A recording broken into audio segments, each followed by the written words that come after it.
दोनों सदनों को संबोधित करते हुए कुछ ही देर में राष्ट्रपति द्रौपदी मुर्मू नजर आएंगी। बजट सत्र का आगाज हो चुका है और इस बार फाइनेंशियल ईयर साल 2025-2026 के लिए क्या कुछ महत्वपूर्ण होने वाला है, क्या इस बार जनता को रियायत मिलने वाली है, कुछ ही देर में सभी के सामने होगा। उससे पहले राष्ट्रपति द्रौपदी मुर्मू दोनों सदनों को संबोधित करेंगी, साथ ही साथ देश के हालात कैसे हैं इसके बारे में जानकारियां देंगी, क्या कुछ उपलब्धि देश ने हासिल किए हैं इसके बारे में भी सभी को बताएंगी। राष्ट्रपति द्रौपदी मुर्मू का स्वागत किया जा रहा है। जेपी नड्डा भी मौजूद हैं और उपराष्ट्रपति जगदीप धनखड़, प्रधानमंत्री मोदी सभी मौजूद हैं। दोनों सदनों के तमाम सदस्य आपको नजर आ रहे होंगे। गृह मंत्री अमित शाह, रक्षा मंत्री राजनाथ सिंह सभी मौजूद हैं यहां पर।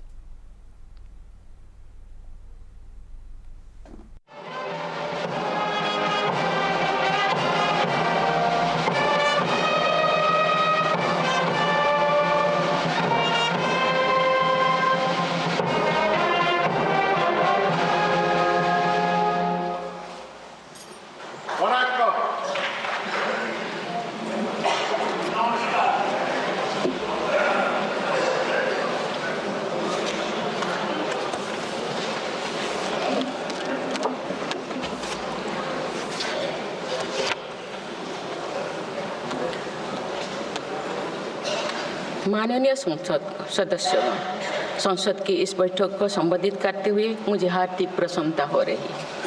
अभी 2 माह पहले हमने संविधान को अपनाने की 75वीं वर्षगांठ मनाए हैं और कुछ दिन पहले ही भारतीय गणतंत्र ने 75 वर्षों की यात्रा भी पूरी की है।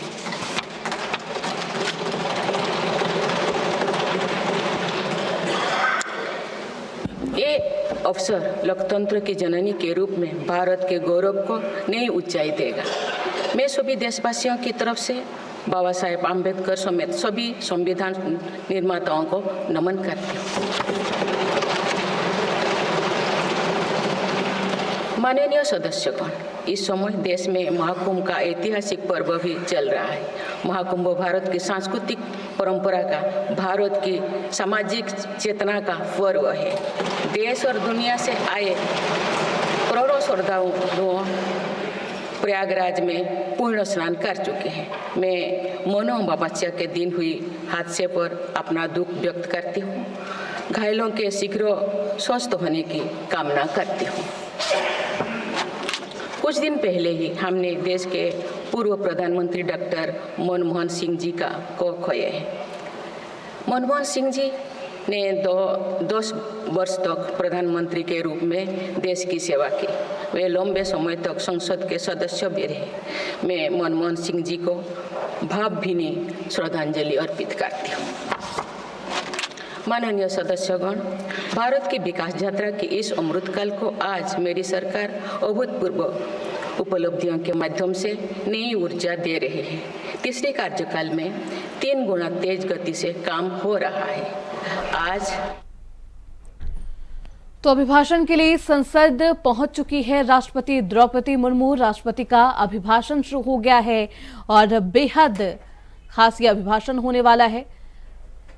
राष्ट्रपति द्रौपदी मुर्मू सरकार की उपलब्धियों को गिनाएंगी, बताती हुई नजर आ रही हैं और ये अभिभाषण कई मायनों में बेहद अहम। इसके बाद इकोनॉमिक सर्वे रिपोर्ट वित्त मंत्री निर्मला सीतारमण पेश करती हुई नजर आएंगी।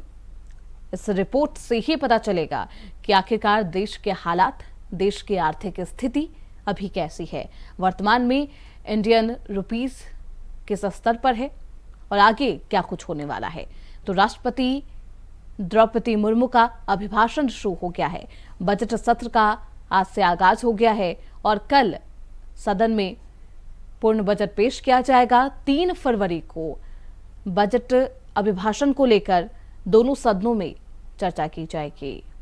सम्मान निधि के तहत करोड़ों किसानों को पिछले महीने में 41,000 करोड़ रुपया की राशि का भुगतान हुआ है। जनजातीय समाज के 5 करोड़ लोगों के लिए धरती आबा जनजातीय ग्राम उत्कर्ष अभियान प्रारंभ हुआ है।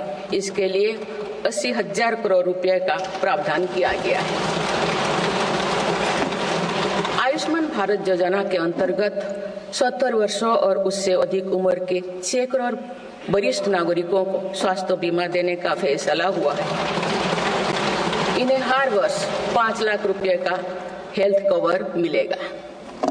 छोटे उद्यमियों के लिए मुद्रा ऋण की सीमा 10 लाख रुपए से बढ़कर 20 लाख रुपया कर दी गई है। मेरी सरकार ने युवाओं की शिक्षा और उनके लिए रोजगार के नए अवसर तैयार करने पर विशेष फोकस किया है। मेधावी छात्रों को उच्च शिक्षा में वित्तीय सहायता देने के लिए पीएम विद्यालक्ष्मी योजना शुरू की गई है।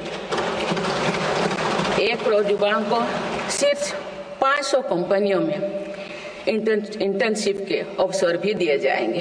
पेपर लीक की घटनाओं को रोकने और भर्ती में पारदर्शिता सुनिश्चित करने के लिए नया कानून लागू किया गया है। सहकार से समृद्धि की भावना पर चलते हुए सरकार ने त्रिभुवन सहकारी यूनिवर्सिटी की स्थापना को प्रस्ताव स्वीकृत किया है। सरकार ने प्रधानमंत्री ग्राम सड़क योजना के चौथे चरण में 25,000 बस्तियों को जोड़ने के लिए 70,000 करोड़ रुपया स्वीकृत किए हैं। आज जब हमारा देश अटल जी की जन्म शताब्दी का वर्ष मना रहा है, तो प्रधानमंत्री ग्राम सड़क योजना उनके विजन का पर्याय बनी हुई है। देश में अब 71,000 वंदे भारत, अमृत भारत और नमो भारत ट्रेन चल रही है, जिनमें पिछले 6 माह में ही 17 नए वंदे भारत और 1 नमो भारत ट्रेन को जोड़ा गया है। वन नेशन वन इलेक्शन और वक्फ अधिनियम संशोधन जैसे कई महत्वपूर्ण विषय पर भी सरकार ने तेज गति से कदम आगे बढ़ाए हैं। माननीय सदस्यगण, मेरी सरकार के 1 दशक के कार्यकाल ने विकसित भारत की यात्रा को नई ऊर्जा दी है। विकसित भारत के विजन में जन भागीदारी का सामूहिक सामर्थ्य है, देश की आर्थिक उन्नति का रोड मैप है, डिजिटल क्रांति के रूप में टेक्नोलॉजी की ताकत है और आधुनिक इंफ्रास्ट्रक्चर आधार भी है।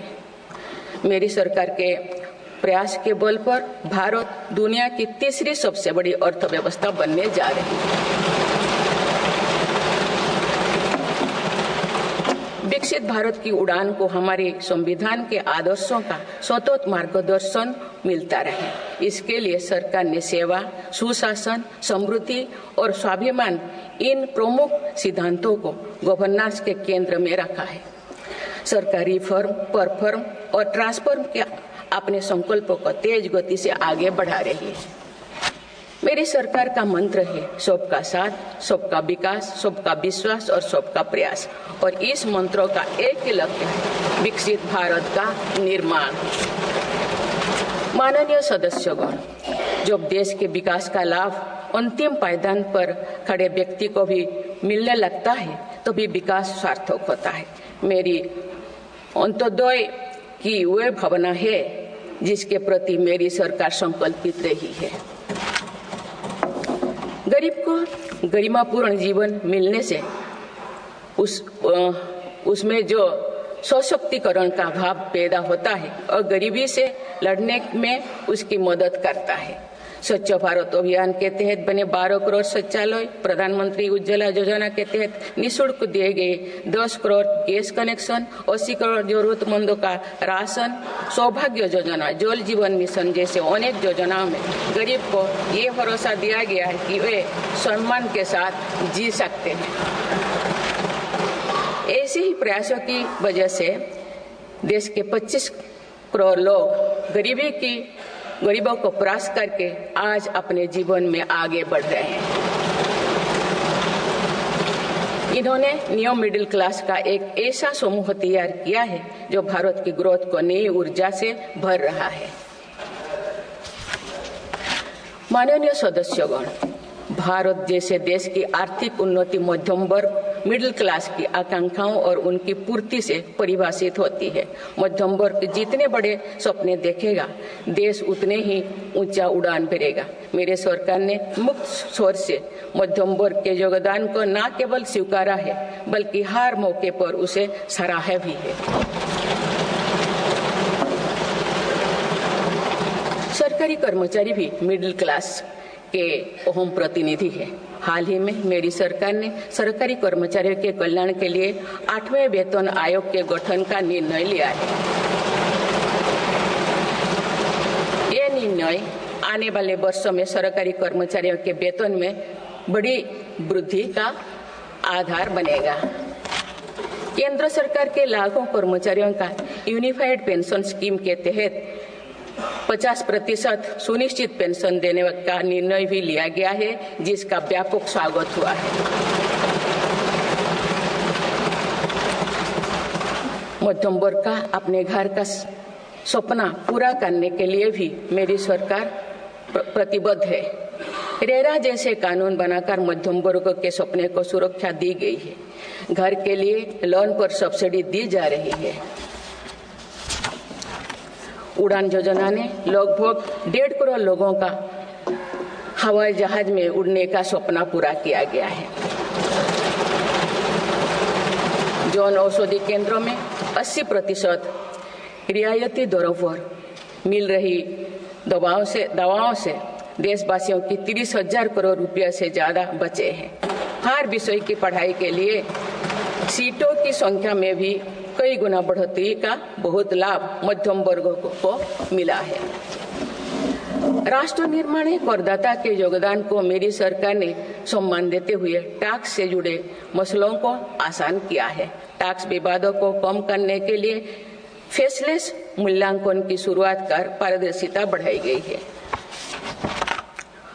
आप देश में 75 वर्ष से अधिक उम्र के वरिष्ठ नागरिकों को जिन्हें सिर्फ पेंशन मिलती है, आयकर रिटर्न दाखिल करने के संबंध में स्वयं निर्णय लेने का अधिकार दिया गया है। माननीय सदस्यगण, मेरी सरकार महिलाओं के नेतृत्व में देश को सशक्त बनाने में यानी ह्यूमन लेड डेवलपमेंट में विश्वास करती है। नारी शक्ति बंधन अधिनियम के द्वारा लोकसभा और विधानसभा में महिलाओं के लिए आरक्षण इस दिशा में एक महत्वपूर्ण कदम है। राष्ट्रीय ग्रामीण आजीविका मिशन के तहत 91 लाख से अधिक स्वयं सहायता समूहों को सशक्त किया जा रहा है। देश की 10 करोड़ से भी अधिक महिलाओं को इसके साथ जोड़ा गया है। इन्हें कुल 9 लाख करोड़ रुपए से अधिक की राशि बैंक लिंकेज के माध्यम से वितरित की जा रही है। मेरी सरकार का लक्ष्य देश में 3 करोड़ लखपति दीदी बनाने का है। आज 1 करोड़ 15 लाख से भी अधिक लखपति दीदी एक गरिमामयी जीवन जी रहे हैं। इनमें से लगभग 50 लाख लखपति दीदी बीते 6 महीने में बनी है। ये महिलाएं एक उद्यमी के रूप में अपने परिवार के आय में योगदान दे रहे हैं। इंश्योरेंस फॉर ऑल की भावना के साथ कुछ महीने पूर्व ही बीमा सखी अभियान भी शुरू किया गया है। हमारे बैंकिंग और डिजी पेमेंट्स सखियां दूर दराज के इलाकों में लोगों को वित्तीय व्यवस्था से जुड़ने में महत्वपूर्ण भूमिका निभा रहे हैं। कृषि सखियां नेचुरल फार्मिंग के बढ़ावा दे रही हैं और पशु सखियां के माध्यम से हमारा पशुधन मजबूत हो रहे हैं। ड्रोन दीदी योजना महिलाओं के आर्थिक और तकनीकी सशक्तिकरण का माध्यम बने हैं। ये इस संसद के लिए गौरव का विषय है कि बड़ी संख्या में भारत की बेटियां लड़ाकू विमान उड़ा रही हैं, पुलिस में भर्ती हो रही हैं और कॉरपोरेट कंपनियों का नेतृत्व भी कर रहे हैं।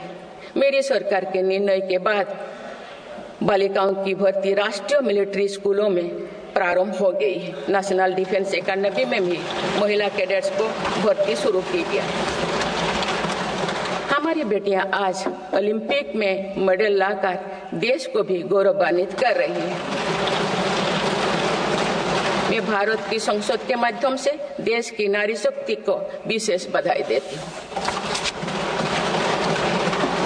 माननीय सदस्यगण, पिछले एक दशक में देश के हर बड़े प्रयास का दायित्व आगे बढ़कर भारत के युवाओं को उठाना पड़ा है। आज हमारा युवा स्टार्टअप स्पोर्ट्स से लेकर स्पेस तक हर फील्ड में देश का नाम रोशन कर रहे हैं। माय भारत पोर्टल के जरिए लाखों युवा राष्ट्र निर्माण के कार्य से जुड़ रहे हैं। पिछले एक दशक में मेक इन इंडिया, आत्मनिर्भर Bharat, startup India, stand up India और डिजिटल इंडिया जैसी पहल ने युवाओं को रोजगार के अनेक अवसर प्रदान किए हैं। पिछले 2 वर्षों में सरकार ने रिकॉर्ड संख्या में 2 लाख स्थायी सरकारी नौकरियां प्रदान की गई। मेरी सरकार ने युवाओं के बेहतर कौशल और नई अवसरों के सृजन के लिए 2 लाख करोड़ रुपया का पैकेज स्वीकृत किया है। 1 करोड़ युवाओं के लिए इंटर्नशिप की व्यवस्था से युवाओं को ग्राउंड पर काम करने का अनुभव प्राप्त होगा। आज देश में 1.5 लाख से अधिक स्टार्टअप है जो इनोवेशन के स्तंभ के रूप में उभर रहे हैं। 1000 करोड़ रुपया की लागत से स्पेस सेक्टर में वेंचर कैपिटल फंड की शुरुआत की गई है। US world future skill index 2025 में भारत विश्व में दूसरे नंबर पर पहुंच गया है। यानी फ्यूचर ऑफ वर्क श्रेणी में एआई और डिजिटल टेक्नोलॉजी अपनाने में भारत दुनिया को रास्ता दिखा रहा है। ग्लोबल इनोवेशन इंडेक्स में भी भारत की रैंकिंग 76 से सुधरकर 39 हो गए हैं। माननीय सदस्यगण, मेरी सरकार राष्ट्रीय शिक्षा नीति के माध्यम से विद्यार्थियों के लिए आधुनिक शिक्षा व्यवस्था तैयार कर रही है। कोई भी शिक्षा से वंचित ना रहे, इसीलिए मातृभाषा में शिक्षा के अवसर दिए जा रहे हैं।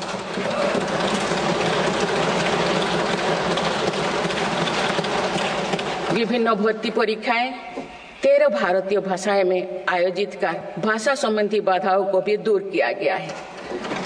बच्चों में इनोवेशन को बढ़ावा देने के लिए 10,000 से अधिक स्कूलों में अटल टिंकरिंग लैब्स खोली गई है। ईज ऑफ डूइंग रिसर्च के लिए हाल ही में 1 नेशन 1 सब्सक्रिप्शन स्कीम लागू कर दिया है। इससे अंतर्राष्ट्रीय शोध की सामग्री निःशुल्क उपलब्ध हो सकेगी। पिछले 1 दशक में उच्च शिक्षण संस्थाओं की संख्या बढ़ी है। इनकी गुणवत्ता में भी व्यापक सुधार हुआ है।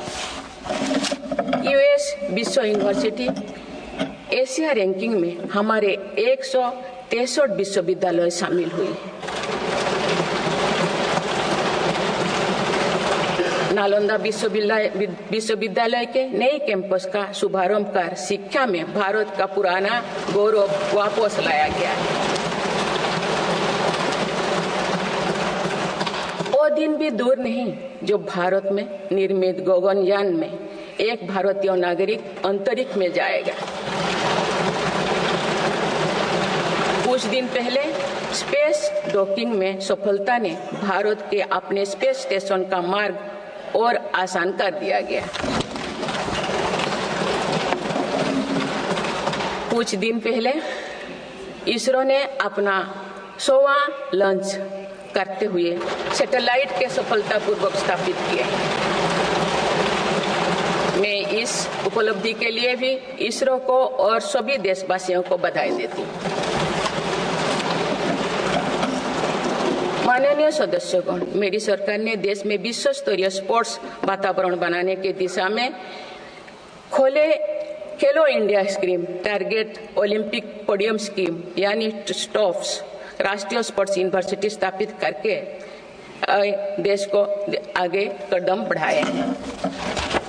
दिव्यांग के लिए ग्वालियर में विशेष खेल केंद्र खोला गया है। भारत की टीमों में चाहे ओलंपिक हो या फिर पैरालंपिक, हर जगह बेहतरीन प्रदर्शन किया गया है। हाल ही में विश्व शतरंज चैंपियनशिप में भी भारत ने अपना परचम लहराया।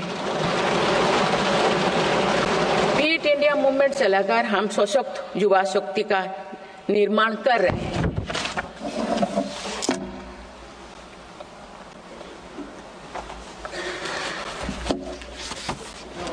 माननीय सदस्यगण, विकसित भारत के निर्माण में किसान, जवान और विज्ञान के साथ ही अनुसंधान का बहुत बड़ा महत्व है। हमारा लक्ष्य भारत को ग्लोबल इनोवेशन पावर हाउस बनाना है। देश के शिक्षण संस्थानों में अनुसंधान को बढ़ावा देने के लिए 50,000 करोड़ रुपया की लागत से अनुसंधान नेशनल रिसर्च फाउंडेशन स्थापित किया गया है। 10,000 करोड़ रुपया के लागत से विज्ञान धारा योजना के तहत विज्ञान एवं प्रौद्योगिकी में इनोवेशन को बढ़ावा दिया जा रहा है। आर्टिफिशियल इंटेलिजेंस के क्षेत्र में भारत के योगदान को आगे बढ़ाते हुए इंडिया AI मिशन प्रारंभ किया गया है। राष्ट्रीय क्वांटम मिशन से भारत इस फ्रंटियर टेक्नोलॉजी में दुनिया के अग्रणी देशों की पंक्ति में स्थान बना सकेगा। मेरी सरकार देश में बायो मैन्युफैक्चरिंग को बढ़ावा देने के उद्देश्य से बायो ई-ट्री पॉलिसी लाई है। ये पॉलिसी भविष्य की औद्योगिक क्रांति का सूत्रधार होगा। बायो इकोनॉमी का उद्देश्य प्राकृतिक संसाधनों का कुशल उपयोग करना है, जिससे पर्यावरण को संरक्षित करते हुए रोजगार के नए अवसर पैदा होगा। माननीय सदस्यगण, मेरी सरकार ने अर्थव्यवस्था को पॉलिसी पैरालिसिस जैसे परिस्थितियों से उबरने के लिए मजबूत इच्छा शक्ति के साथ काम किया है। कोविड और उसके बाद के हालात एवं युद्ध जैसी वैश्विक चिंताओं के बावजूद भारतीय अर्थव्यवस्था ने जो स्थायित्व एवं रेजिलियंस दिखाया है, वो उसके सशक्त होने का प्रमाण है। मेरी सरकार ने ईज ऑफ डूइंग बिजनेस को बढ़ावा देने के लिए कई महत्वपूर्ण कदम उठाए हैं। वन नेशन वन टैक्स की भावना के तहत GST को व्यवस्था लागू की गई है, जिसका फायदा सभी राज्यों को मिल रहा है। मेक इन इंडिया जैसी नीतियों के कारण आप बड़े ग्लोबल ब्रांड को प्रोडक्ट पर भी मेड इन इंडिया के लेवल्स देखने लगे हैं।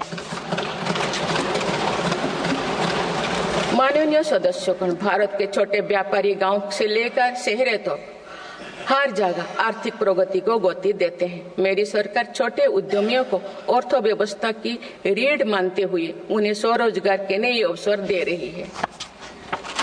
MSME के लिए क्रेडिट गारंटी स्कीम और ई-कॉमर्स एक्सपोर्ट हब्स सभी प्रकार के उद्योगों को बढ़ावा दे रही है। तीसरी कार्यकाल में मेरी सरकार द्वारा मुद्रा ऋण की सीमा को 10 लाख रुपया से बढ़ाकर 20 लाख रुपया करने का लाभ करोड़ों छोटे उद्यमियों को हुआ। मेरी सरकार ने क्रेडिट एक्सेस को आसान बनाया है। इससे वित्तीय सेवाओं की लोकतांत्रिक बनाया जा सका है। आज लोन, क्रेडिट कार्ड, बीमा जैसे प्रोडक्ट सबके लिए आसानी से सुलभ हो रही है। दशकों तो हमारे देश के रेहड़ी फैक्ट्री पर दुकान लगाकर आजीविका चलाने वाले भाई बहन बैंकिंग व्यवस्था से बाहर रहे। आज उन्हें PM स्वनिधि योजना का लाभ मिल रहा है। डिजिटल ट्रांजैक्शन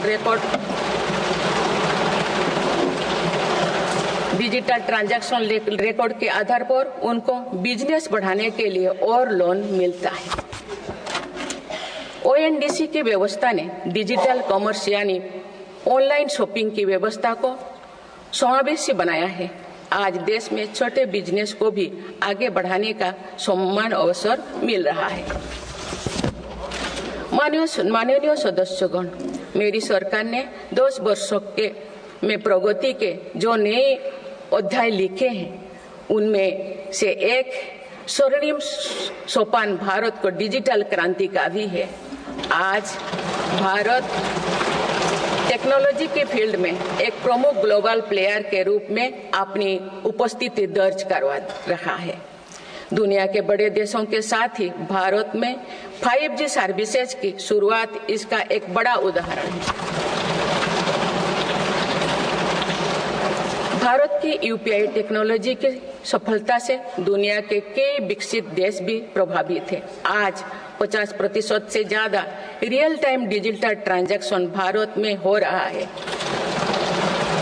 मेरी सरकार ने डिजिटल टेक्नोलॉजी को सामाजिक न्याय और समानता के एक टूल के तौर पर इस्तेमाल किया है।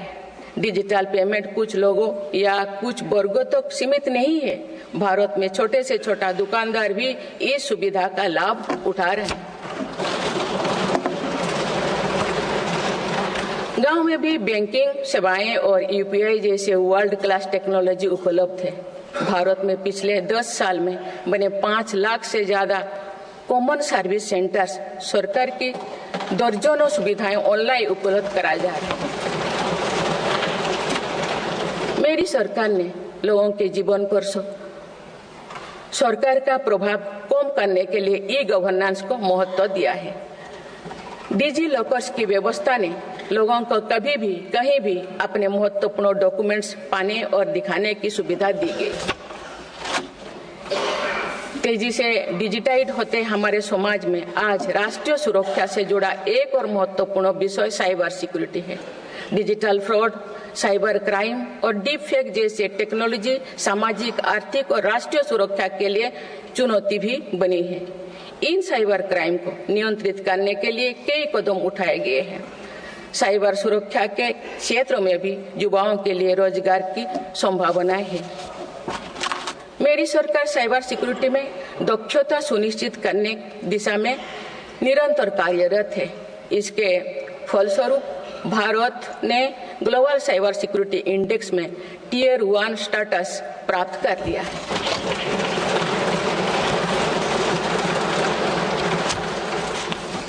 माननीय सदस्यगण, किसी भी देश का आधुनिक इंफ्रास्ट्रक्चर ने केवल उसके नागरिकों को एक बेहतर जीवन एवं देश को नई पहचान देता है, बल्कि देश को एक नया आत्मविश्वास भी देता है।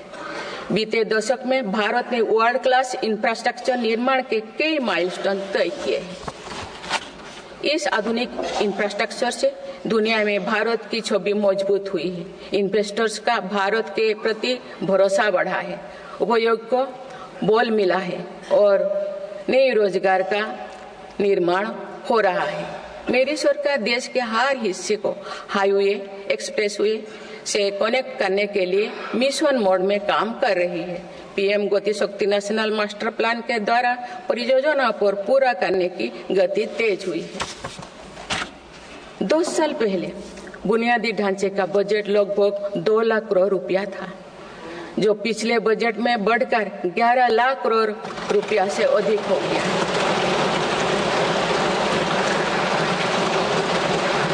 पिछले 1 दशक के काम को आगे ले जाते हुए पिछले 6 महीने में मेरी सरकार ने भविष्य के इंफ्रास्ट्रक्चर में रिकॉर्ड निवेश किया है। वाडवोन में भारत के पहले डीप वाटर मेगा पोर्ट की आधारशिला रखी गई है। 76,000 करोड़ की लागत से बनने वाला ये पोर्ट विश्व के शीर्ष 10 पोर्ट में से एक। मुझे बताते हुए खुशी हो रही है कि उधमपुर श्रीनगर बारामूला रेल लिंक परियोजना पूरी हो गई है और अब देश कश्मीर से कन्याकुमारी तक रेलवे लाइन से जुड़ जाएगा। इस महत्वाकांक्षी परियोजना के तहत चेनाब ब्रिज का निर्माण हुआ है, जो विश्व का सबसे ऊंचा रेल ब्रिज है। साथ ही आंधी ब्रिज देश का पहला रेल केबल ब्रिज बना है। सिंकुन ला सुरंग पर काम भी सफलतापूर्वक आगे बढ़ रहा है। निकट भविष्य में पूरी होने पर यह विश्व की सबसे ऊंचा सुरंग होगा। इससे लद्दाख और हिमाचल प्रदेश के बीच 12मासी संपर्क बना रहेगा।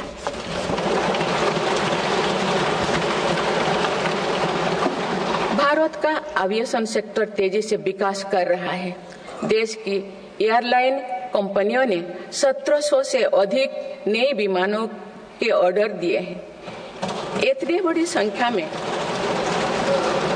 आने वाले विमानों के परिचालन के लिए हम एयरपोर्ट्स का विस्तार कर रहे हैं। पिछले 1 दशक में देश के एयरपोर्ट्स की संख्या दोगुनी हो गई।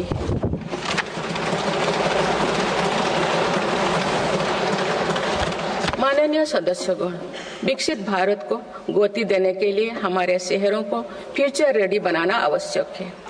इस दिशा में मेरी सरकार ने शहरी सुविधाओं का आधुनिकीकरण कर उन्हें एनर्जी एफिशिएंट बनाने पर जोर दिया है। साथ ही नई शहरों के विकास के भी नींव रखी जा रही है। मेरी सरकार ने लगभग 28,000 करोड़ रुपया के निवेश से देश भर में 12 इंडस्ट्रियल नोड और शहरों के पास 100 औद्योगिक पार्क बनाने का भी निर्णय लिया है।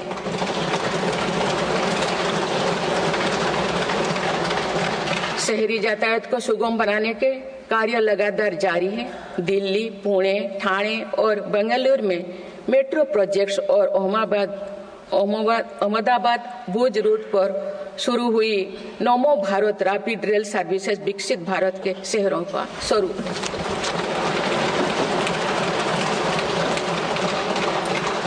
कुछ सप्ताह पूर्व ही दिल्ली में रिठारा नौरेला कुंडली कॉरिडोर का काम शुरू हुआ है, जो दिल्ली मेट्रो नेटवर्क के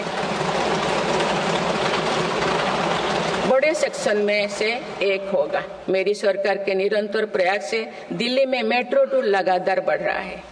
2014 में दिल्ली एनसीआर में मेट्रो का कुल नेटवर्क 200 किलोमीटर से भी कम था। अब ये बढ़कर दुगुना से भी ज्यादा हो गया है।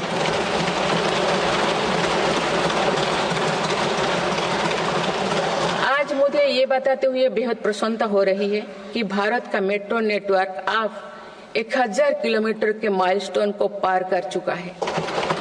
भारत अब मेट्रो नेटवर्क के मामले में दुनिया का तीसरा सबसे बड़ा देश बन गया है।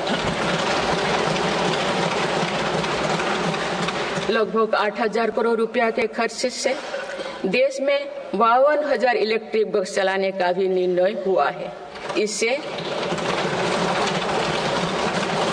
शहरी इलाका में सुगम और स्वच्छ यातायात की सुविधा मिलेगी और अनेक लोगों को रोजगार भी मिलेगा। आसान कनेक्टिविटी और अर्बन टूरिज्म को बढ़ावा देने के लिए देश में 15 रोपवे प्रोजेक्ट्स की योजना पर भी काम हो रहा है। माननीय सदस्यगण, मेरी सरकार बहुआयामी एवं समरस सर्वस्पर्शी विकास की नीतियों पर काम करती आई है। इसीलिए मेरी सरकार ने जितना बल फिजिकल इंफ्रास्ट्रक्चर पर दिया है, उतने ही सौगन प्रयास सोशल इंफ्रास्ट्रक्चर क्रांति के लिए भी किए हैं। समाज के हर वर्ग तक सस्ती, सुलभ और गुणवत्तापूर्ण स्वास्थ्य सेवाएं पहुंचे, ये मेरी सरकार की प्राथमिकता है। अस्पताल, इलाज और सेवा की व्यवस्था के कारण एक सामान्य परिवार में स्वास्थ्य पर होने वाला खर्च निरंतर कम हो रहा है। देश में नागरिकों तक बेहतर स्वास्थ्य सेवाएं पहुंचाने के लिए 1,75,000 आयुष्मान आरोग्य मंदिर बने हैं।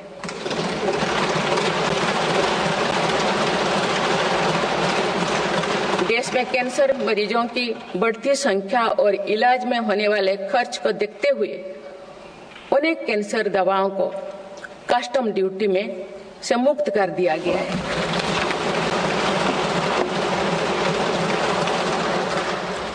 सर्वाइकल कैंसर के लिए अब तक लगभग 9 करोड़ महिलाओं की स्क्रीनिंग की जा चुकी है। मेरी सरकार के प्रयास से दिमागी बुखार से लड़ने में देश को काफी सफलता मिली है। इससे होने वाले मृत्यु दर अब घटकर 6% रह गए। राष्ट्रीय टीबी उन्मूलन कार्यक्रम के अंतर्गत टीबी के मरीजों की संख्या भी घटी है।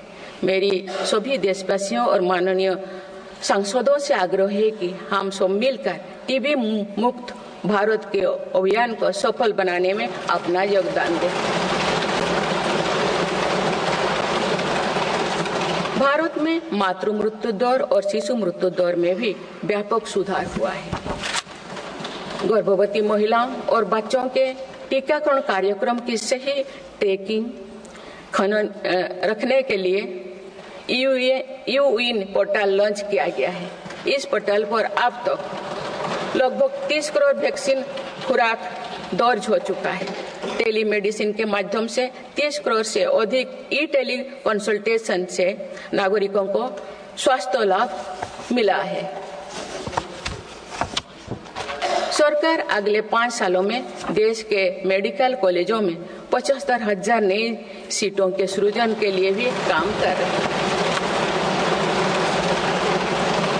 सरकार हेल्थ इंफ्रास्ट्रक्चर और मेडिकल इक्विपमेंट मैन्युफैक्चरिंग को बढ़ावा दे रही है।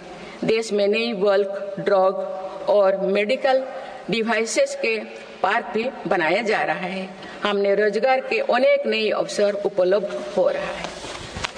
माननीय सदस्यगण, भारत में आधुनिक और आत्मनिर्भर कृषि व्यवस्था हमारा लक्ष्य है। मेरी सरकार किसानों को फसलों का उचित दाम दिलाने और उनकी आय बढ़ाने के लिए समर्पित भाव से काम कर रही है।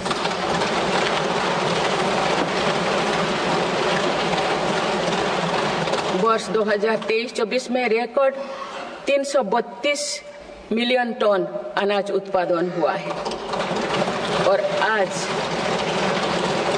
आज भारत विश्व का सबसे बड़ा दूध, दाल और मसालों का उत्पादक है। सरकार ने खरीफ और रबी फसलों के एमएसपी में निरंतर बढ़ोतरी की है।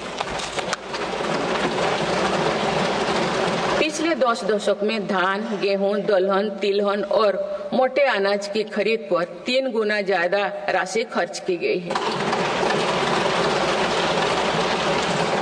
पिछले 6 महीने में फसलों की जलवायु अनुकूल, बायो फोर्टिफाइड और अच्छी उपज देने वाले 109 उन्नत प्रजातियां किसानों को सौंपी गई है। देश में कृषि इंफ्रास्ट्रक्चर को सुदृढ़ करने के लिए सरकार ने कृषि इंफ्रास्ट्रक्चर फंड योजना के दायरे का विस्तार किया है। इससे ग्रामीण क्षेत्रों में रोजगार को और बढ़ावा मिलेगा। देश में तिलहन उत्पादन को बढ़ावा देने और खाद्य तेलों में आत्मनिर्भरता प्राप्त करने के उद्देश्य से national mission on oil seeds को स्वीकृति दी गई है। प्राकृतिक खेती को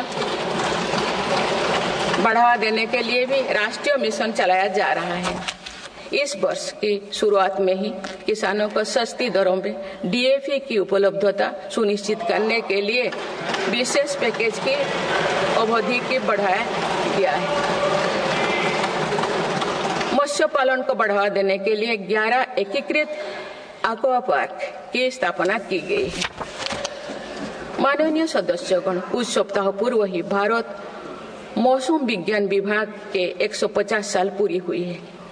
वेदर रेडी और क्लाइमेट स्मार्ट भारत के लिए मेरी सरकार ने 2000 करोड़ रुपए की लागत से मिशन मौसम प्रारंभ किया है, जिसका लाभ हमारे किसानों को भी मिलेगा।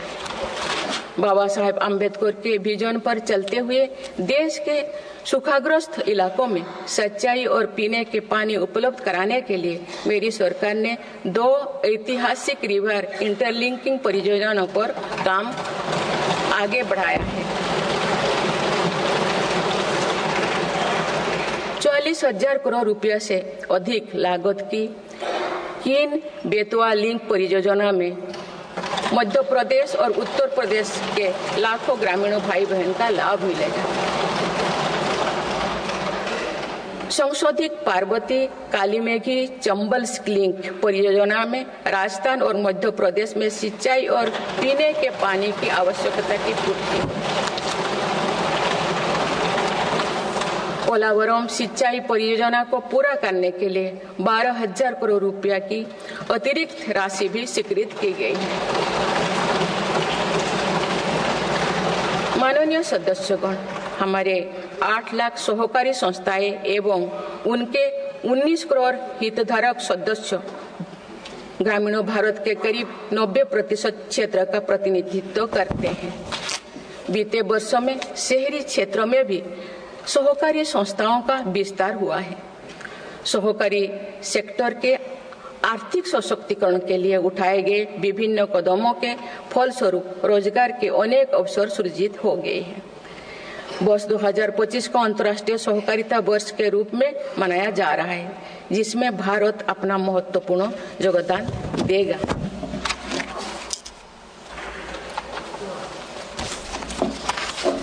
माननीय सदस्यगण, हम जब राष्ट्र के विकास और उपलब्धियों की चर्चा करते हैं तो वास्तव में हम राष्ट्र के नागरिकों की क्षमता एवं उपलब्धियों का ही उल्लेख कर रहे होते हैं। आज देश के विकास में सबका साथ है, इसलिए हम देश के सही सामर्थ्यों का अनुभव कर पा रहे हैं। मेरी सरकार के प्रयासों का सबसे अधिक लाभ देश के दलित, वंचित और आदिवासी समाज को मिल रहा है।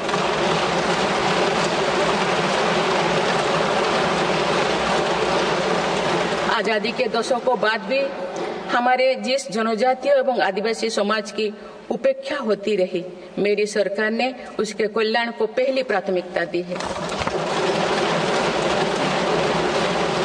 धरती आबा जनजातीय ग्राम उत्कर्ष अभियान और पीएम जनमन योजना इसका प्रत्यक्ष उदाहरण है। देश भर में स्थापित 470 से अधिक एकलव्य मॉडल आवासीय विद्यालय के माध्यम से लगभग 1.25 लाख आदिवासी बच्चों को स्कूली शिक्षा दी जा रही है।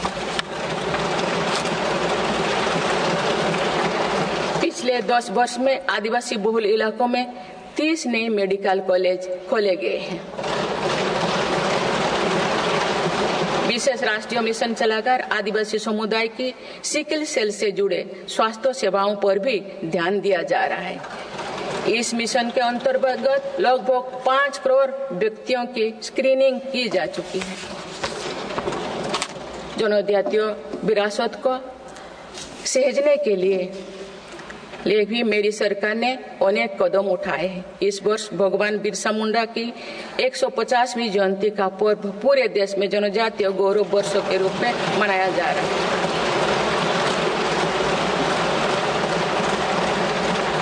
माननीय सदस्यगण, विकसित भारत की एक महत्वपूर्ण कसौटी देश का संतुलित विकास है। किसी क्षेत्रों में ये भावना नहीं होनी चाहिए कि वे विकास में पीछे छूट गए हैं। मेरी सरकार ने नॉर्थ ईस्ट के लोगों की इन्हीं भावनाओं को समझा, उनके दिल से दूरियों का भाव समाप्त किया।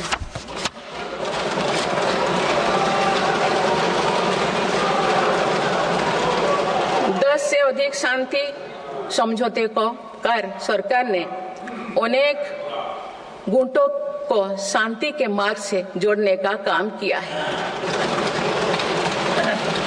पूरा देश नॉर्थ ईस्ट के 8 राज्यों की संभावनाओं को देख सके, इस दिशा में पहले अष्टलोक महोत्सव का आयोजन किया गया है।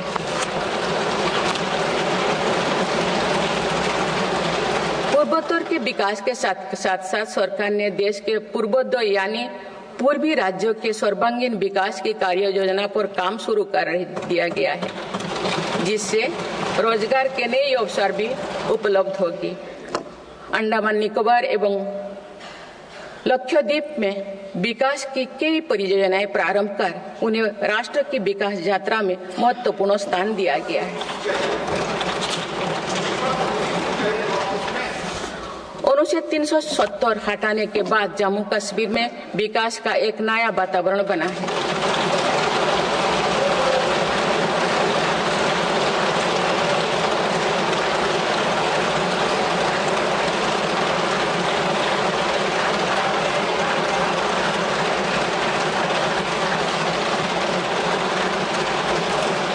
जम्मू कश्मीर में लोकसभा चुनाव एवं विधानसभा चुनाव अत्यंत शांतिपूर्ण माहौल में संपन्न हुए। जम्मू कश्मीर के लोग इसके लिए बधाई के पात्र हैं। माननीय सदस्यगण, राष्ट्र या समाज की सफलता समावेशी एवं सर्वस्पर्शी तभी होती है जब वो सिद्धांतों से प्रेरित हो।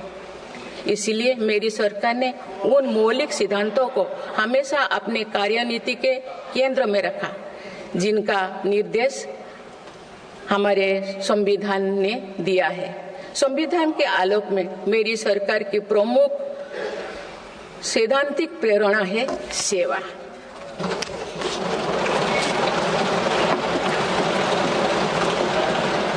मेरी सरकार मानती है कि 140 करोड़ देशवासियों की सेवा ही सरकार का प्रमुख कर्तव्य है।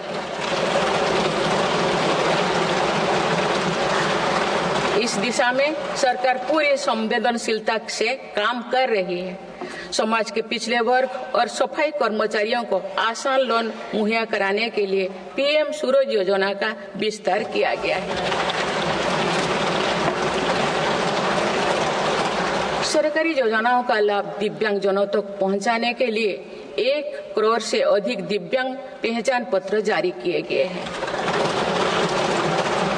स्वच्छता सैनिकों के लिए चलाई जा रही नमस्ते योजना का विस्तार कर अब स्वच्छता का बीड़ा उठाने वाले भाई बहनों को भी इसमें शामिल किया गया है। विकसित भारत की यात्रा में कोई भी छूटने ना पाए, इस ध्येय के अनुरूप मेरी सरकार सैचुरेशन अप्रोच के साथ काम कर रही है। माननीय सदस्यगण, बीता दशक भारत की सांस्कृतिक चेतना के पुनः जागरण का दशक रहा है।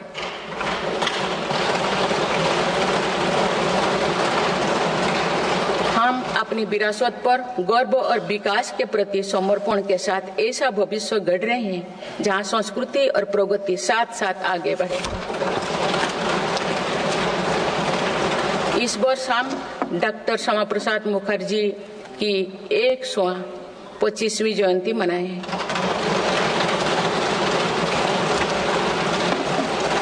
उन्होंने कहा था कि सच्चा राष्ट्रवाद केवल भारत की भौतिक एकता नहीं बल्कि उनकी सांस्कृतिक एकता को मजबूत करने में है। इसी कड़ी में भगवान महावीर का 2550वें निर्माण महोत्सव श्रद्धापूर्वक मनाया गया है। देश ने उत्साह से संत मीराबाई की 525वीं जयंती भी मनाई। महाकवि संत तरुवल्लभ की स्मृति में कई देशों में सांस्कृतिक केंद्र स्थापित किए जा रहे हैं। मेरी सरकार काशी तमिल संगमम, काशी तेलुगु संगमम, सौराष्ट्र तमिल संगमम जैसे सांस्कृतिक आयोजन करके देश की एकता को बढ़ावा दे रहे हैं। माननीय सदस्यगण, हमारी पांडुलिपियां यहाँ हमारी धरोहर है। इनमें विशाल ज्ञान समाहित है जिसका मानव जाति के लाभ के लिए अध्ययन, शोध और उपयोग करने की आवश्यकता है। उन्होंने प्रौद्योगिकी का उपयोग करके पांडुलिपियों के डिजिटाइजेशन और संरक्षण का कार्य मिशन मोड पर प्रारंभ किया जा रहा है। देश की विरासत का एक महत्वपूर्ण स्तंभ हमारी समृद्ध भाषा संस्कृति है। मुझे खुशी है कि सरकार ने असमी, मराठी, पाली, प्राकृत और बांग्ला भाषाओं को क्लासिकल लैंग्वेज का दर्जा दिया है। भारत की सभी भाषाओं में सरलता से संवाद के लिए एआई की सहायता से भाषिणी प्लेटफॉर्म का देशवासी व्यापक उपयोग कर रहे हैं। माननीय सदस्यगण, मेरी सरकार के प्रयासों से आज विश्व के सांस्कृतिक मंच पर भारत ने ग्लोबल लीडर की पहचान बनाई है।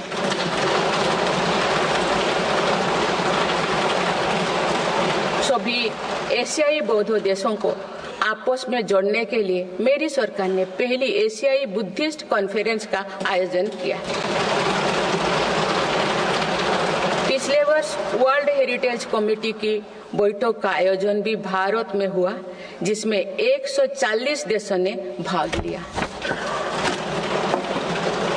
अंतर्राष्ट्रीय योग दिवस के माध्यम से पूरा विश्व आज भारत की योग परंपरा को अंगीकार कर रहा है। माननीय सदस्यगण, प्रगति की भव्य इमारत को नई बुलंदियों तक ले जाने के लिए मजबूत स्तंभों की जरूरत होती है। भारत के विकास के लिए मेरी सरकार ने रिफॉर्म, परफॉर्म और ट्रांसफॉर्म के ऐसे ही 3 मजबूत स्तंभ बनाए हैं। आज ये सब पूरी दुनिया में भारत के नए गवर्नेंस मॉडल का पर्याय बन गए हैं। सरकार ने संविधान के लागू होने से पहले बने कानूनों की विस्तृत समीक्षा की है। कई कानूनों को निरस्त या संशोधन किया जा रहा है ताकि पूरा तंत्र वर्तमान सामाजिक और आर्थिक चुनौतियों का सामना कर सके। सरकार अब तक 1500 से अधिक पुराने और आवश्यक कानूनों को निरस्त कर चुके हैं। गुलामी के कानूनों को हटाकर दंड संहिता के स्थान पर न्याय संहिता लागू किएगी। जन विश्वास और जन भागीदारी के साथ मेरी सरकार जनता का जीवन सुगम बनाने पर कार्य कर रही है। विवादों को निपटाने के लिए विवाद से विश्वास की पहल की गई है। इसी भावना के साथ सरकार ने 40,000 से अधिक नियमों का कम या सरल किया है और 3500 प्रावधानों को अपराध मुक्त किया है।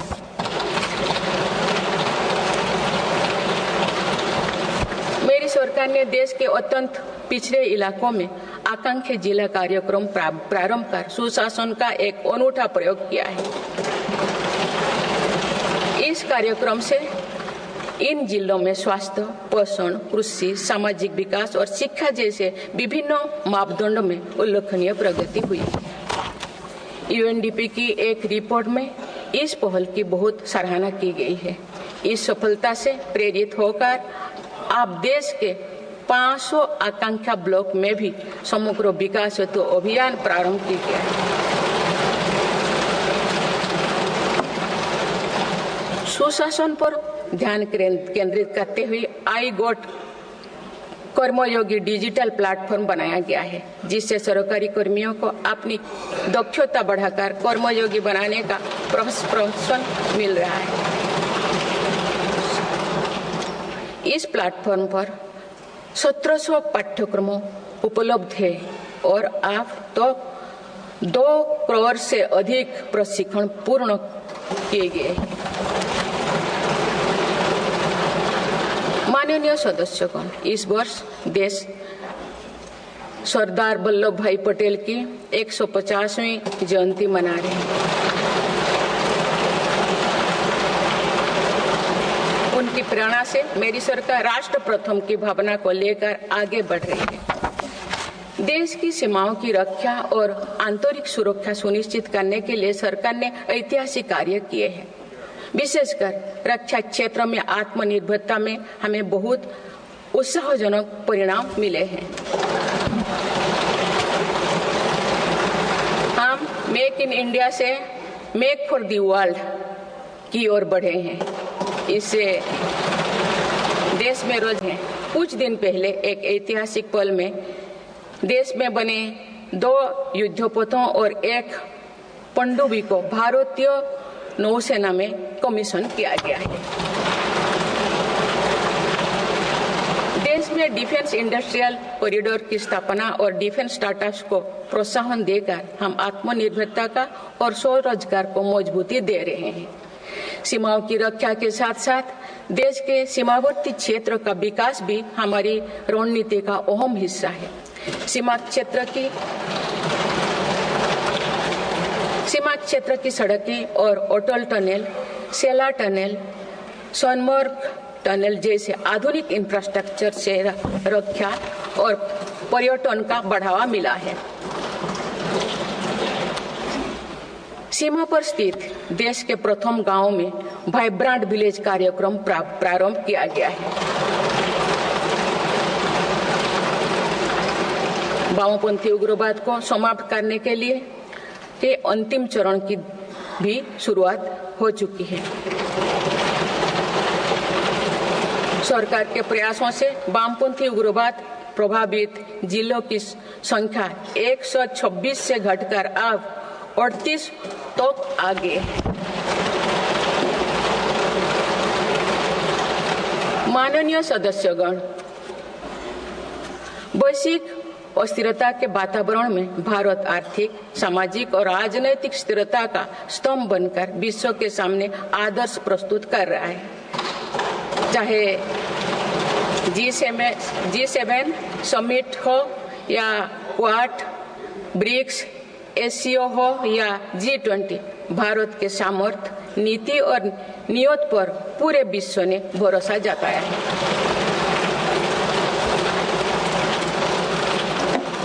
आज बड़े से बड़े वैश्विक मंच पर भी भारत अपने हितों को मजबूत के साथ आगे रखता है। G20 का सफल आयोजन और दिल्ली डिक्लेरेशन इसका उदाहरण है। तीसरी global south summit, Bharat Asian summit और भारत करिकम समिट में हमने ग्लोबल साउथ से जुड़े विषयों को अभिव्यक्ति दी। हमने समिट ऑफ द फ्यूचर में भारत का विजन ऑफ फ्यूचर रखा है। इसी माह में मेरी सरकार द्वारा भुवनेश्वर में प्रवासी भारतीय दिवस का आयोजन किया गया। प्रवासी भाई बहनों के सुविधा सहूलियत हमारी प्राथमिकता है, इसीलिए 6 नए दूतावास और 4 नए वाणिज्यिक दूतावास खोलने का निर्णय लिया गया है। विश्व बंधु की छवि मजबूत करते हुए विश्व में कोई आपदाग्रस्त इलाकों में भारत ने तुरंत सहायता भरा हाथ बढ़ाया। भारत के नए देशों के साथ अपना डिजिटल पब्लिक इंफ्रास्ट्रक्चर साझा किया है और जन औषधि केंद्र स्थापित कर दिए। माननीय सदस्यगण, मेरी सरकार वर्तमान के साथ ही आगे वाली पीढ़ियों को ध्यान में रखते हुए भी निर्णय ले रही है। हम देश को ग्रीन फ्यूचर, ग्रीन जॉब्स की तरफ ले जा रहे हैं। 2030 तक 500 gigawatt non fossil fuel energy क्षमता के लक्ष्यों को प्राप्त करने की दिशा में बीते 6 महीने में कई बड़े फैसले लिए गए हैं। PM सूर्यघर मुक्त बिजली योजना के अंतर्गत 75,000 करोड़ रुपया की लागत से रूफटॉप सोलर सिस्टम स्थापित किए जा रहे हैं। अभी तक 7.5 लाख घरों में रूफटॉप सोलर की स्थापना की जा चुकी है। इससे रोजगार के अवसर भी बढ़ी है। राष्ट्रीय ग्रीन हाइड्रोजन मिशन के तहत 8 लाख करोड़ रुपए का निवेश और 6 लाख से अधिक रोजगार का सृजन होगा। हम परमाणु ऊर्जा का विस्तार करने पर भी तेजी से काम कर रहे हैं। मेरी सरकार वाहन स्क्रैपिंग पॉलिसी लाई है ताकि पुराने वाहनों का वैज्ञानिक तकनीकी से निपटारा हो और इससे भी रोजगार के नए अवसर सृजित हो। इसी क्रम में विश्व पर्यावरण दिवस 2024 पर एक पेड़ मां के नाम अभियान प्रारंभ किया गया।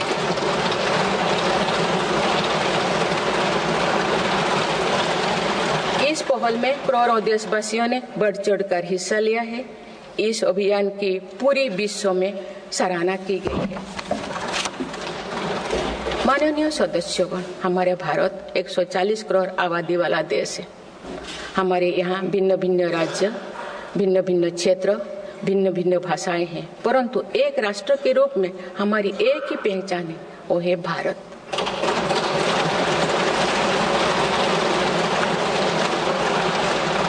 हमारा एक ही संकल्प है, एक ही लक्ष्य है, विकसित भारत।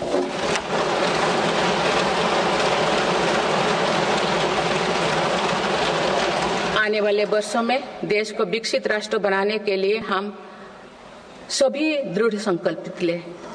इस संकल्प में देश के शहीदों की प्रेरणाएं हैं, पूज्य बापू के मानवीय आदर्श है और सरदार पटेल जी जैसे माँ भारती की संतानों द्वारा हमें दिलाई गई एकता की शपथ है।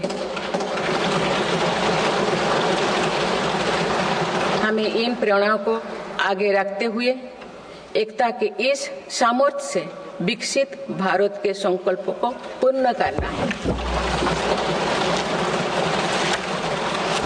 आइए हम एक बार फिर एकता के संकल्पों को दोहराएं और भारत के सपनों को पूरा करने के लिए कटिबद्ध हो। जब हम साथ मिलकर बढ़ेंगे तो हमारी भावी पीढ़ियां 2047 में अवश्य विकसित, सशक्त, समर्थ और समृद्ध भारत देखेंगे।